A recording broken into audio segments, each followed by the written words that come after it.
المؤمنون يشفعون. اللهم ارزقنا الجنة بغير حساب ولا سابقة عذاب. لما المؤمنين يدخلوا الجنة ويقعدوا مع بعض كده يجتمعوا في الجنة، يوم يقولوا امال فلان فين؟ كان بيقعد معانا في الدنيا. يقولوا اخذ به الى امه الهاوية، فيقولون هيا نشفع له عند ربنا.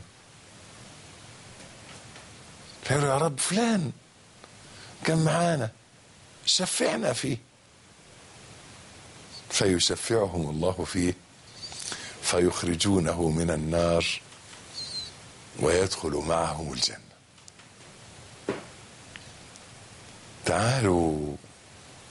تعالوا نتواصى انكم لو دخلتوا الجنة وما لقيتونيش اسألوا علي، قولوا يا رب ده نفعنا يوم بكلمة، فهاتوا معانا.